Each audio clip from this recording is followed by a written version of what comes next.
Hello hi and ನಮಸ್ತೆ ಸ್ನೇಹಿತರೆ, welcome back to Sukumar YouTube channel.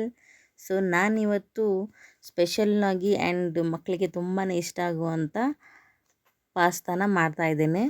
ಬನ್ನಿ ಹೇಗೆ ಮಾಡೋದು ಅಂತ ನೋಡೋಣ. ನಾನಿಲ್ಲಿ 1 ಲೀಟ್ರಷ್ಟು ನೀರನ್ನು ಹಾಕ್ಕೊಂಡಿದ್ದೇನೆ. ಅದಕ್ಕೆ ಒಂದು ಅರ್ಧ ಟೇಬಲ್ ಸ್ಪೂನಷ್ಟು ಉಪ್ಪು ಮತ್ತು 1 ಟೇಬಲ್ ಸ್ಪೂನಷ್ಟು ಎಣ್ಣೆನ ಹಾಕ್ಕೊಂಡಿದ್ದೇನೆ. ಇವಾಗ ನೀರು ಕುದೀತಾ ಇದೆ. ಸೊ ಅದಕ್ಕೆ ಈ ಪಾಸ್ತಾನ ಹಾಕ್ತಾಯಿದ್ದೇನೆ. ನಿಮಗೆ ಪಾಸ್ತಾಲಿ ತುಂಬ ವೆರೈಟಿ ಸಿಗುತ್ತೆ, ನಿಮ್ಗೆ ಯಾವ್ದು ಬೇಕೋ ಅದನ್ನ ತೊಗೋಬೋದು. ನಾನಿಲ್ಲಿ 200 ಗ್ರಾಮಷ್ಟು ತೊಗೊಂಡಿದ್ದೇನೆ. ಸೊ ಇದನ್ನ ಇವಾಗ ಕುದಿಯೋ ನೀರಿಗೆ ಹಾಕ್ತೇನೆ. ಗ್ಯಾಸ್ನ ಫುಲ್ ಲೋ ಫ್ಲೇಮಲ್ಲಿ ಮಾಡಿ ಇವಾಗ ನಾನು ಪಾಸ್ತಾನ ಹಾಕ್ತಾಯಿದ್ದೇನೆ.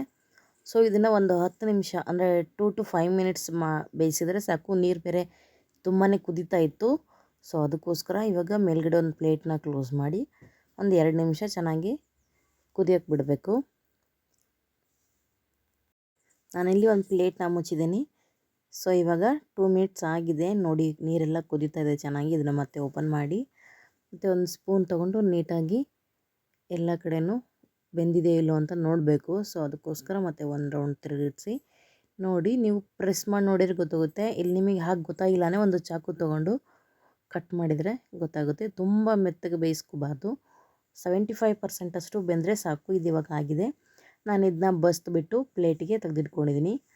ಅಂದರೆ ಜಾಲರಿಲಿ ಬಸ್ಕೊಂಡು ನೀರೆಲ್ಲ ತೆಗೆದು ಒಂದು ಪ್ಲೇಟಿಗೆ ಹಾಕ್ಕೊಂಡಿದ್ದೀನಿ. ಇದು ಸ್ವಲ್ಪ ಆರಬೇಕು. ಇದನ್ನು ನೀವು ಬಸ್ಕೊಂಡ್ಮೇಲೆ ಸ್ವಲ್ಪ ತಣ್ಣೀರು ಕೂಡ ಹಾಕಿ ತೊಳೆದಿಟ್ಕೊಳ್ಳಿ. ಇವಾಗ ನಾನಿಲ್ಲಿ ಒಂದು ಮಿಕ್ಸಿ ಜಾರನ್ನ ತೊಗೊಂಡಿದ್ದೇನೆ. ಮಿಕ್ಸಿ ಜಾರ್ಗೆ ಒಂದು ಈರುಳ್ಳಿ, 1 ಇಂಚಷ್ಟು ಹಸಿ ಶುಂಠಿ ಮತ್ತು 2 ಟೊಮೊಟೊ ನಾನು ಕಟ್ ಮಾಡಿ ಹಾಕ್ಕೊಂಡಿದ್ದೀನಿ. ಹಸಿದನೇ ಹಾಕ್ಕೊಂಡಿದ್ದೀನಿ, ಯಾವುದೂ ಫ್ರೈ ಮಾಡಿಲ್ಲ. ಸೊ ಇದನ್ನಿವಾಗ ನುಣ್ಣಗೆ ಪೇಸ್ಟ್ ಮಾಡ್ಕೊಂಬರೋಣ. ಅದು ಪೇಸ್ಟ್ ಆಗೋದ್ರೊಳಗೆ ನಾನಿಲ್ಲಿ ಒಂದು ಬಾಣಲೆನ ಇಟ್ಕೋತಾ ಇದ್ದೇನೆ ಗ್ಯಾಸ್ ಮೇಲೆ. ಇವಾಗ ಇದಕ್ಕೆ ಒಂದು 2 ಟೇಬಲ್ ಸ್ಪೂನಷ್ಟು ಎಣ್ಣೆನ ಹಾಕ್ತಾಯಿದ್ದೇನೆ. ಎಣ್ಣೆ ಸ್ವಲ್ಪ ಕಡಿಮೆನೇ ಹಾಕ್ಕೊಳ್ಳಿ. ಎಣ್ಣೆ ಕಾದಿದೆ. ಇವಾಗ ನಾನಿಲ್ಲಿ ಸಾಸಿವೆನ ಹಾಕ್ತಾಯಿಲ್ಲ. 1 ಟೇಬಲ್ ಸ್ಪೂನಷ್ಟು ಜೀರಿಗೆನ ಹಾಕ್ತಾಯಿದ್ದೇನೆ. ಹಾಗೆ ಹೆಚ್ಚಿಟ್ಕೊಂಡಿರುವಂಥ ಬೀನ್ಸ್ನ ಹಾಕ್ತಾಯಿದ್ದೇನೆ. ಇಲ್ಲಿ ಹಸಿಮೆಣಸಿನ್ಕಾಯಿನ ಹಾಕಿಲ್ಲ ನಾನು. ಸೊ ಇವಾಗ ಗಜ್ರಿನ ಹಾಕ್ತಾಯಿದ್ದೇನೆ. ಸ್ವೀಟ್ ಗಜ್ರಿ ಬರುತ್ತಲ್ವ ಅದು. ಮತ್ತು ಇವಾಗ ಒಂದು ಕ್ಯಾರೆಟನ್ನು ಹೆಚ್ಚಿಟ್ಕೊಂಡಿದ್ದೆ ಸಣ್ಣಕ್ಕೆ. ಹಾಗೆ ಸ್ವಲ್ಪ ಕ್ಯಾಪ್ಸಿಕಮ್ಮು. ನಾನಿಲ್ಲಿ ಎಲ್ಲ ತರಕಾರಿಗಳನ್ನು ಸಣ್ಣಕ್ಕೆ ಕಟ್ ಮಾಡಿ ಇಟ್ಕೊಂಡಿದ್ದೀನಿ. ಸೊ ಇದನ್ನಿವಾಗ ಚೆನ್ನಾಗಿ ಫ್ರೈ ಆಗಬೇಕು. ಒಂದು 5 ನಿಮಿಷ ಚೆನ್ನಾಗಿ ಫ್ರೈ ಮಾಡ್ಕೊಳ್ಳಿ. ಇದು ಚೆನ್ನಾಗಿ ಫ್ರೈ ಆದಮೇಲೆ ಇದಕ್ಕೆ ನಾನಿಲ್ಲಿ 1 ಟೇಬಲ್ ಸ್ಪೂನಷ್ಟು ಉಪ್ಪನ್ನು ಹಾಕ್ತಾಯಿದ್ದೇನೆ. ಉಪ್ಪನ್ನ ಸ್ವಲ್ಪ ನೋಡಿಬಿಟ್ಟು ಹಾಕ್ಕೊಳ್ಳಿ. ಇವಾಗ ಉಪ್ಪು ಹಾಕಿದ ಮೇಲೆ ಮತ್ತೆ ಸ್ವಲ್ಪ ಮಿಕ್ಸ್ ಮಾಡಬೇಕು. ಉಪ್ಪು ಹಾಕೋದ್ರಿಂದ ತರಕಾರಿ ಬೇಗನೆ ಫ್ರೈ ಆಗುತ್ತೆ ಮತ್ತು ಚೆನ್ನಾಗಿ ಬೇಯುತ್ತೆ. ಅದಕ್ಕೋಸ್ಕರ ಇವಾಗ ನಾನಿಲ್ಲಿ ಹೆಚ್ಚಿಟ್ಕೊಂಡಿರುವಂಥ ಟೊಮೊಟೊನ ಹಾಕ್ತಾಯಿದ್ದೇನೆ. ನಾನು ಈ ರುಬ್ಬೋದಕ್ಕೂ ಕೂಡ 2 ಟೊಮೊಟೊನ ಯೂಸ್ ಮಾಡಿದ್ದೆ. ಇಲ್ಲಿ 1 ಟೊಮೊಟೊನ ಕಟ್ ಮಾಡಿ ಹಾಕ್ತಾಯಿದ್ದೇನೆ. ಇವಾಗ ಟೊಮೊಟೊನೂ ಅಷ್ಟೇ ಚೆನ್ನಾಗಿ ಫ್ರೈ ಆಗಬೇಕು. ಅದು ಸಾಫ್ಟ್ ಆಗೋವರೆಗೂ ನೀವು ನೀಟಾಗಿ ಫ್ರೈ ಮಾಡ್ಕೊಳ್ಳಿ. ತರಕಾರಿ ಎಲ್ಲ ನೀಟಾಗಿ ಫ್ರೈ ಆದಮೇಲೆ ನಾನಿಲ್ಲಿ ಒಂದು ಅರ್ಧ ಟೇಬಲ್ ಸ್ಪೂನಷ್ಟು ಅಚ್ಚಕಾರದ ಪುಡಿಯನ್ನು ಹಾಕ್ತಾಯಿದ್ದೇನೆ. ಮಕ್ಕಳು ತಿನ್ನೋದ್ರಿಂದ ಇಲ್ಲಿ ಹಸಿಮೆಣಸಿನ್ಕಾಯಿನ ಬಳಸಿಲ್ಲ.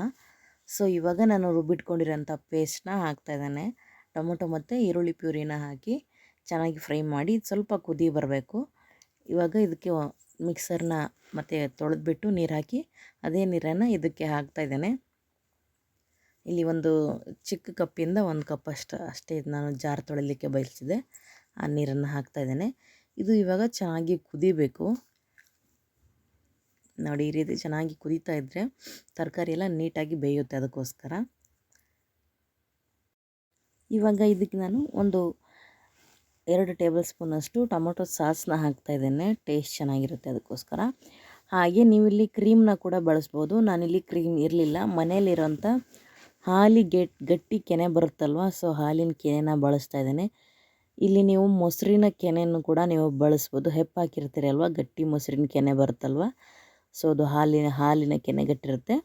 ಸೊ ಅದನ್ನ ಕೂಡ ನೀವು ಇಲ್ಲಿ ಬಳಸ್ಬೋದು. ಅಂದರೆ ಇದನ್ನು ಹಾಕೋದ್ರಿಂದ ಕ್ರೀಮಿ ಸ್ಟ್ರಕ್ಚರ್ ಬರುತ್ತೆ ಆ್ಯಂಡ್ ಟೇಸ್ಟ್ ಕೂಡ ಅಷ್ಟೇ ತುಂಬ ಚೆನ್ನಾಗಿರುತ್ತೆ. ಅದಕ್ಕೋಸ್ಕರ ನೀವು ಕ್ರೀಮ್ ಬಳಸೋಗಿದ್ರೆ ಕ್ರೀಮ್ನ ಕೂಡ ಬಳಸ್ಬೋದು. ಸೊ ಹಾಗೆ ಇನ್ನು ಯಾರೆಲ್ಲ ನನ್ನ ಚಾನಲ್ನ ಸಬ್ಸ್ಕ್ರೈಬ್ ಮಾಡದೆ ನೋಡ್ತಾ ಇದ್ರು ಪ್ಲೀಸ್ ಸಬ್ಸ್ಕ್ರೈಬ್ ಮಾಡ್ಕೊಳ್ಳಿ. ಪಕ್ಕದಲ್ಲಿ ಕಾಣೋ ಬೆಲ್ ಐಕನ್ನ ಕ್ಲಿಕ್ ಮಾಡಿ ಆಲ್ ಅಂತ ಸೆಲೆಕ್ಟ್ ಮಾಡ್ಕೊಳ್ಳಿ. ಆವಾಗ ನಾನು ಮಾಡೋ ಪ್ರತಿಯೊಂದು ವಿಡಿಯೋ ಫಸ್ಟ್ ನೋಟಿಫಿಕೇಷನ್ ನಿಮಗೆ ಬರುತ್ತೆ. ಅದಕ್ಕೋಸ್ಕರ ಸೊ ಬನ್ನಿ ತಡ ಮಾಡಿದೆ, ಈಗ ವಿಡಿಯೋನ ಕಂಟಿನ್ಯೂ ಮಾಡೋಣ. ನೋಡಿ ಇದೆಲ್ಲ ಹಾಕಿದ ಮೇಲೆ ಇವಾಗ ಚೆನ್ನಾಗಿ ಮಿಕ್ಸ್ ಆಗಿದೆ. ಇವಾಗ ಇದಕ್ಕೆ ನಾನು ಪಾಸ್ತಾನ ಹಾಕ್ತಾಯಿದ್ದೇನೆ. ಪಾಸ್ತಾ ಇವಾಗ ಆಲ್ರೆಡಿ ಅದು ತಣ್ಣಗಾಗಿದೆ, ಸೊ ಉದುರಾಗಿಯೇ ಇರುತ್ತೆ. ನೀವು ಅದನ್ನು ಇವಾಗ ಹಾಕ್ಬೋದು. ಪಾಸ್ತಾ ಹಾಕಿದ ಮೇಲೆ ಇದನ್ನು ಚೆನ್ನಾಗಿ ನಿಧಾನಕ್ಕೆ ಮಿಕ್ಸ್ ಮಾಡಿ, ಅಂದರೆ ಪಾಸ್ತಾ ಒಡಿಬಾರ್ದು, ತುಂಡು ತುಂಡಾಗಬಾರ್ದು. ತುಂಬ ತುಂಡಾದರೆ ಚೆನ್ನಾಗಿರಲ್ಲ. ಅದಕ್ಕೋಸ್ಕರ ನಿಧಾನಕ್ಕೆ ಮೀಡಿಯಮ್ ಫ್ಲೇಮಲ್ಲಿ ಇಟ್ಕೊಂಡು ಮಿಕ್ಸ್ ಮಾಡಿರೋ ಗ್ರೇವಿ ಎಲ್ಲ ನೀಟಾಗಿ ಪಾಸ್ತಾಕ್ಕೆ ಸ್ಪ್ರೆಡ್ ಆಗಬೇಕು. ಆ ರೀತಿ ನೀಟಾಗಿ ನಿಧಾನಕ್ಕೆ ಮಿಕ್ಸ್ ಮಾಡಿ. ಚೆನ್ನಾಗಿ ಎಲ್ಲ ಮಿಕ್ಸ್ ಆದಮೇಲೆ ಒಂದು 2 ಮಿನಿಟ್ಸ್ ಹಾಗೆಯೇ ಲೋ ಫ್ಲೇಮಲ್ಲೇ ಇಟ್ಕೊಂಡು ಮಿಕ್ಸ್ ಮಾಡ್ತಾಯಿದ್ದೀನಿ ನಾನಿಲ್ಲಿ. ಒಂದು 2 ಮಿನಿಟ್ಸ್ ಮಾಡಬೇಕು, ಅಂದರೆ ಪಾಸ್ತಾ ಎಲ್ಲ ನೀಟಾಗಿ ಅಬ್ಸರ್ವ್ ಆಗುತ್ತೆ. ಅದಕ್ಕೋಸ್ಕರ ನೋಡಿ, ಇಲ್ಲಿ 2 ಮಿನಿಟ್ಸ್ ಆಗಿಂದ ನಾನು ತೋರಿಸ್ತಾ ಇದ್ದೀನಿ ಯಾವ ರೀತಿ ಸೈಡಲ್ಲೆಲ್ಲ ಕುದೀತಾ ಇದೆ. ನೋಡಿ, ಪಾಸ್ತಾ ರೆಡಿ ಆಯಿತು. ಇವಾಗ ಪ್ಲೇಟಿಗೆ ಸರ್ವ್ ಮಾಡ್ಕೋತಾ ಇದ್ದೇನೆ.